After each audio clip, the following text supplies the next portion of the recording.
Hello all, hope you are well. तो चलिए आज एक बहुत ही इंटरेस्टिंग और इंपॉर्टेंट क्वेश्चन डिस्कस करते हैं from the chapter electricity and अपनी अंडरस्टैंडिंग इस पे क्लियर करते हैं। तो क्वेश्चन क्या दिया हुआ है देखिए, हमको दिया हुआ है a copper wire has diameter 0.5 mm and resistivity of 1.6 into 10 to the power -8 ohm metres. ठीक है, अब आगे क्या बता रहा है, what will be the length of this wire to make its resistance 10 Om.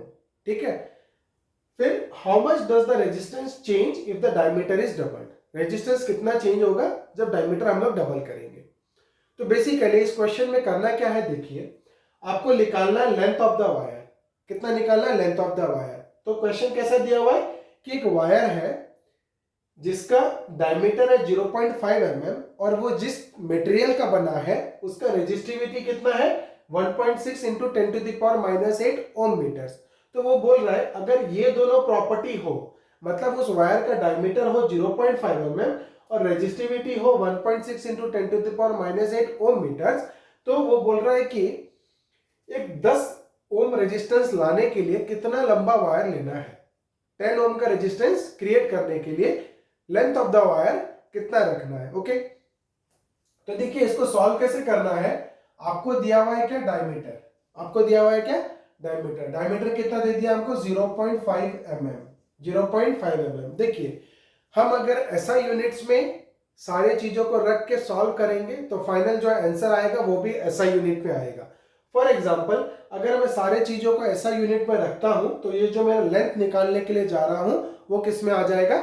Metres में आ जाएगा। किस में आ जाएगा? मीटर्स में। तो मैं क्या करूंगा, ये जो मिलीमीटर दिया हुआ है उसको मैं मीटर्स में कन्वर्ट करूंगा। ठीक है, तो कितना हो जाएगा देखिए 0.5 में हमको कितना डिवाइड करना पड़ेगा? 1000। ठीक है, तो मिलीमीटर किस में कन्वर्ट हो जाएगा? मीटर्स में। किस में कन्वर्ट हो जाएगा? मीटर्स में। ओके, अब इसको अगर मैं क्या करता हूं, इस 0.5 को हटा देता हूं पॉइंट को, तो नीचे कितना हो जाएगा? 5 बाई 1 2 3 4 10,000 मीटर्स। 5 by 10,000 metres. और इसको अगर मैं साइंटिफिक नोटेशन में लिखता हूं तो ये कितना हो जाएगा? 5 into 10 to the power -4। 1 2 3 4 4 zero है तो 10 टू द पावर -4 मीटर्स। ये मेरा डी क्या हो गया? डायमीटर ऐसा यूनिट में हो गया 5 into 10 to the power -4 metres. अब मेरे को रेजिस्टिविटी कितना दे दिया हुआ है? Resistivity rho is equal to 1.6 into 10 to the power -8 ohm metres. ये भी मेरे को ऐसा यूनिट में दे दिया हुआ है। रेजिस्टिविटी क्या दे दिया हुआ है? 1.6 into 10 to the power -8 ohm metres. Okay, अब मेरे को पूछा है what will be the length of this wire to make its resistance 10 ohm. तो रेजिस्टेंस मेरे को कितना दे दिया? 10 ओम और लेंथ मेरे को पूछा है। तो हम जानते हैं रेजिस्टेंस का फॉर्मूला कितना होता है? R is equal to rho L by A. Rho L by a, where rho is the resistivity, L is the length, A is the area of cross section। तो अब आपको जब यहाँ पे लेंथ निकालना है तो लेंथ कैसे निकालेंगे? यहां से अगर आप लोग लेंथ निकालना चाहें तो लेंथ कितना हो जाएगा? Length is equal to R into a divided by rho. R into a divided by rho. R into a divided by rho. अब मेरे को एरिया ऑफ क्रॉस सेक्शन निकालना है। तो देखिए अगर आप कोई वायर को कट करते हो, कोई वायर को कट करते हो तो जो क्रॉस सेक्शन आएगा वो क्रॉस सेक्शन का सरफेस क्या होगा? सर्कल होगा। और हमको पता है सर्कल का एरिया कितना होता है? पाई आर स्क्वायर। सर्कल का एरिया कितना होता है? पाई आर स्क्वायर। अगर हम डायमीटर के फॉर्म में जाए तो रेडियस को हम लोग क्या लिख सकते हैं? Diameter by 2। Diameter by 2, radius को हम लोग लिख सकते हैं डायमीटर बाई 2। तो एरिया कितना हो जा रहा है? Pi D square, pi D square divided by 4। ये हमारा क्या हो जा रहा है? Area. Pi D square divided by 4। Okay, तो अब देखिए यहां पर अगर मैं इसको खोलता हूं, लेंथ निकालना है तो length is equal to R a by L. आर की वैल्यू कितनी दी हुई है हमको? 10 ओम्स, तो मैंने लिख दिया 10। एरिया कितना होता है? Pi D square divided by 4। तो पाई की वैल्यू मैं ले रहा हूं 3.14 पाई डी स्क्वायर। डी की वैल्यू कितनी है? 5 into 10 to the power -4 d square divided by कितना हो रहा है? Pi D square divided by कितना हो रहा है? 4। ठीक है, तो ये तो हो गया numerator R into a divided by कितना है? डेनोमिनेटर। डिवाइडेड बाई कितना है? डेनोमिनेटर। डेनोमिनेटर में क्या है हमारा? रेजिस्टिविटी। रेजिस्टिविटी का वैल्यू कितना है? 1.6 इंटू 10⁻⁻8। ठीक है, मैं कुछ यूनिट्स नहीं लिख रहा हूं क्योंकि मैंने सारे ऐसा यूनिट्स में रखे हैं और मेरा लेंथ किसमें निकलने वाला है, मीटर्स में। ओके, अब एक चीज देखिए, ये a बाई बी और ये c बाई कुछ नहीं है तो नीचे क्या है 1, तो वो कितना होता है a by B whole divided by C. देखिए इस फॉर्म में है ना, a by B whole divided by C, इस फॉर्म में है, तो नीचे कुछ नहीं है तो 1। तो अगर हम लोग इसको खोल के लिखेंगे तो कैसा हो जाएगा, a by B into 1 by C, मतलब कितना आ जाएगा a बाई बी सी, मतलब दोनों का, ये दोनों क्या हो जाएंगे, मल्टीप्लाई हो जाएंगे, दोनों क्या हो जाएंगे, मल्टीप्लाई हो जाएंगे, मतलब ये जाके इसके साथ मल्टीप्लाई हो जाएगा नेक्स्ट स्टेप में। तो विच इंप्लाइज L कितना हो जाएगा, देखिए 10 इंटू 3.14 इंटू 5 का स्क्वायर कितना हो जाएगा 25। ठीक है, ये जो स्क्वायर है ये दोनों का स्क्वायर होगा, तो 5 का स्क्वायर कितना हो गया 25, 10⁻⁻4 का स्क्वायर कितना हो गया 10⁻⁸। ये क्या हो जाएंगे, एक्सपोनेंट्स क्या हो जाएंगे, मल्टीप्लाई हो जाएंगे, तो कितना हो जाएगा 10⁻⁻8, और ये 4 जाके इसके साथ मल्टीप्लाई हो जाएगा जैसे हमने इधर देखा, तो 4 डिवाइडेड 4 इंटू कितना हो जाएगा 4 इंटू 1.6 इंटू 10⁻⁸। ओके, अब ये 10⁻⁸, ये 10⁻⁸ कट जाता है। ओके, अब ये 3.14 का 100 में नीचे भेज दे रहा हूं मतलब पॉइंट हटा दिया, 1.6 का पॉइंट हटा दिया तो ऊपर कितना चला गया 10, और ये 100 कैंसिल कर दिया, 10 10 जा 100 कैंसिल कर दिया। अब बच रहा है कितना, देखिए अब हमारे पास बच रहा है 314 इंटू कितना बच रहा है 25, इंटू कितना बच रहा है 25 डिवाइडेड बाई कितना बच रहा है 4 इंटू 16, डिवाइडेड बाई कितना बच रहा है 4 इंटू 16। अब एक बार काट दीजिए, 2 2 जा 4, तो ये कितना हो जाएगा 2 1 जा 2, 2 5 जा 10, 2 7 जा 14, तो कितना हो रहा है 157 इंटू 25 डिवाइडेड बाई 16 इंटू 2, तो ये कितना हो रहा है देखिए 157 इंटू 25, 157 इंटू 25, 5 7 जा 35, 5 3, 5 5 जा 25, 8 2, 5 1 जा 5 6 7, 2 7 जा 14 4 1, 2 5 जा 10 11 1 1, 2 1 जा 2 3, तो कितना हो गया 5, 8 4 12 2 1, 7 8 9, 3 9 2 5 डिवाइडेड बाई 32, कितना हो रहा है 3925 डिवाइडेड बाई 32, तो हम इसको निकाल देते हैं, तो 3925 डिवाइडेड बाई 32 हमको अभी निकालना है।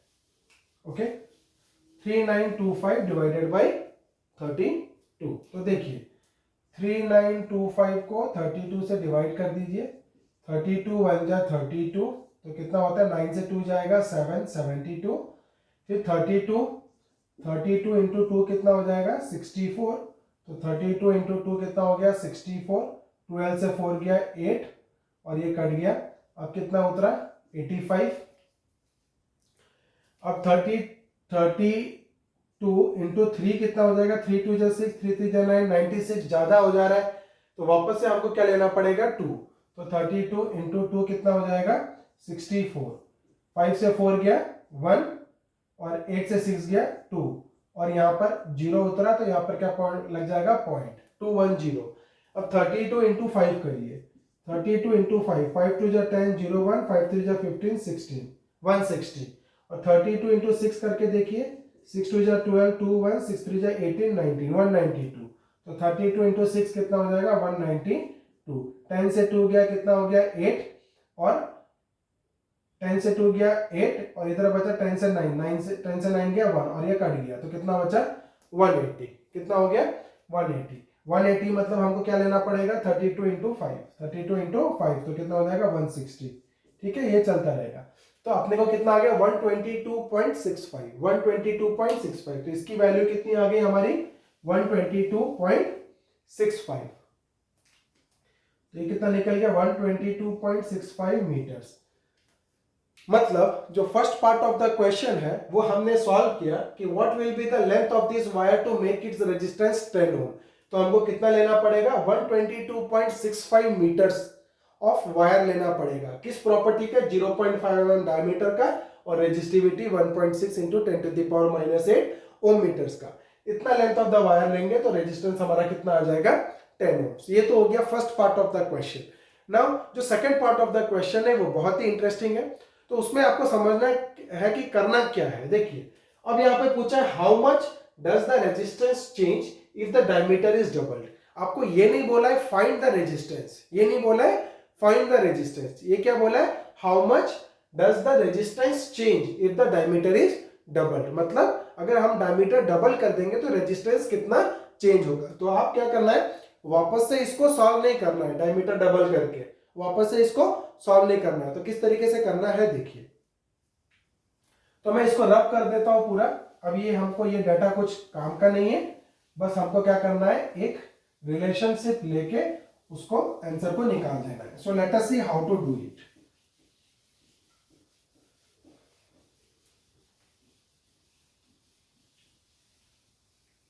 तो देखिए उसको किस तरीके से सॉल्व करना है। अब हमको बोल रहा है how much does the resistance change if the diameter is doubled. तो मैं क्या कर रहा हूं, ओरिजिनल डायमीटर को डी ले रहा हूं, ठीक है, केस 1 ले रहा हूं, केस 1।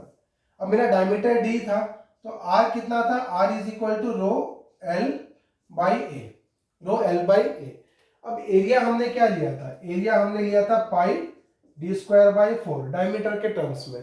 तो अगर ये डायमीटर का बात कर रहा है तो मैं डायमीटर के टर्म्स में रखा पाई डी स्क्वायर बाई 4। अब मैं क्या कर रहा हूं, इसको डी के टर्म्स में निकाल दे रहा हूं, विच इंप्लाइज कितना हो जाएगा, R is equal to rho L divided by A कितना हो जाएगा pi D square by 4, pi D square by 4। Okay, अब जैसे मैंने आपको बताया था कि ए बाई बी हो डिवाइडेड बाई सी हो, ठीक है, ए बाई बी या ये वाला केस यहां पर नहीं है, तो हम क्या करते हैं इसको डायरेक्टली सॉल्व करते हैं। देखिए तो ये कितना हो जाएगा, इसको जब हम लोग उल्टा करेंगे ऊपर ले जाके तो कितना हो जाएगा, रो एल इंटू कितना हो जाएगा 4 बाई पाई डी स्क्वायर, जब मल्टीप्लाई करेंगे तो 4 बाई पाई डी स्क्वायर हो गया। अब क्या करो 4 को बाहर ले आओ, तो आर कितना हो जाएगा 4 into rho L by pi D square. इसको मैंने लिखा ले लिया इक्वेशन नंबर 1। ओके, अब अकॉर्डिंग टू क्वेश्चन क्या बोल रहा है, when the diameter is doubled. According to question क्या हो गया, डायमीटर इज डबल, तो नया डायमीटर क्या हो जाएगा, मान के चलो d dash, d dash is equal to twice of d, d dash is equal to twice of d. मतलब देखिए हम लोग किए क्या, हमको यहाँ पे बोला कि how much does the resistance change if the diameter is double, ठीक है, ऐसे पूछ रहा है। तो हम क्या किए, पहले ओरिजिनल रेजिस्टेंस निकाल दिए, पहले ओरिजिनल रेजिस्टेंस निकाल दिए इन टर्म्स ऑफ डी, निकाल के छोड़ दिए। ओके, आगे हम क्या करने वाले हैं, ये बोला कि according to question the diameter is double, तो नया डायमीटर को ले लिए डी डैश जो कि ओरिजिनल डायमीटर का डबल है, ओरिजिनल डायमीटर का डबल है। ओके, अब हम क्या निकालेंगे, रेजिस्टेंस निकालेंगे। तो मान के चलिए इसका रेजिस्टेंस कितना हो गया आर डैश। और ध्यान दीजिए सिर्फ और सिर्फ बोला है कि how much does the resistance change if the diameter is doubled, ठीक है, लेंथ के बारे में कुछ नहीं बोला है। तो लेंथ वही है, रेजिस्टिविटी के बारे में कुछ नहीं बोला है, तो रेजिस्टिविटी भी सेम ही है। तो कितना हो जाएगा, R dash is equal to rho L divided by area change हो जाएगा ए डैश, क्योंकि एरिया किस पे डिपेंड कर रहा है, डायमीटर के ऊपर। अब देखिए विच इंप्लाइज आर डैश कितना हो जाएगा, रो L divided by A dash कितना हो जाएगा, पाई डी डैश का स्क्वायर, पाई डी डैश का square divided by 4, pi d dash का स्क्वायर डिवाइडेड बाई 4। ओके, ये हो जाएगा मेरा आर डैश का वैल्यू।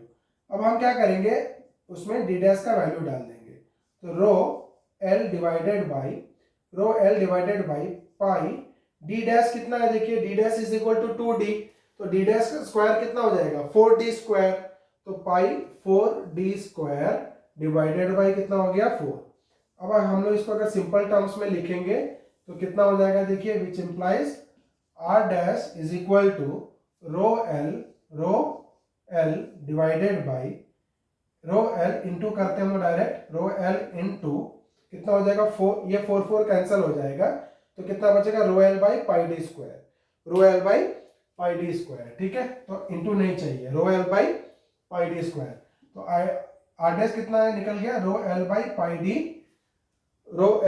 पाई डी स्क्वायर। ओके, ये आर डैश निकल गया। अब देखिए आर डैश की वैल्यू ये है, तो फ्रॉम इक्वेशन 1 क्या मिल रहा है आपको, देखिए फ्रॉम इक्वेशन 1 अब देखो रो L by pi D square, rho L by pi D square, तो ये वाला जो पार्ट है ये क्या बन जाएगा आर डैश, ये वाला जो पार्ट है क्या बन जाएगा आर डैश, क्योंकि rho L by pi D square आ रहा है, rho L by pi D square आ रहा है। तो हम क्या लिखेंगे फ्रॉम इक्वेशन 1, फ्रॉम इक्वेशन 1 क्या मिलेगा, r is equal to, r is equal to 4, r is equal to 4 rho L by pi D square, rho L by pi D square कितना हो रहा है आर डैश, तो r is equal to 4 times R dash. But question में क्या मांगा है, देखिए how much does the resistance change, मतलब नया वाला रेजिस्टेंस मांगा है आपको, है ना। How much does the resistance change if the diameter is doubled, मतलब नया वाला रेजिस्टेंस मांगा है। नया वाला रेजिस्टेंस कौन है आर डैश, तो आर डैश कितना हो जाएगा, R dash is equal to 1/4 times R, मतलब हम लोग क्या बोलेंगे how much does the resistance change if the diameter is doubled, तो हम क्या बोलेंगे if the diameter is doubled, if the diameter is doubled, is the diameter is doubled, तो क्या हो जाएगा resistance is 1/4 times, resistance is 1/4 times the original resistance, 1/4 times the original resistance। तो आज के क्वेश्चन में हमने क्या देखा कि किस तरीके से अपने को इस ये जो क्वेश्चन है इसमें अप्रोच कैसा लेना है।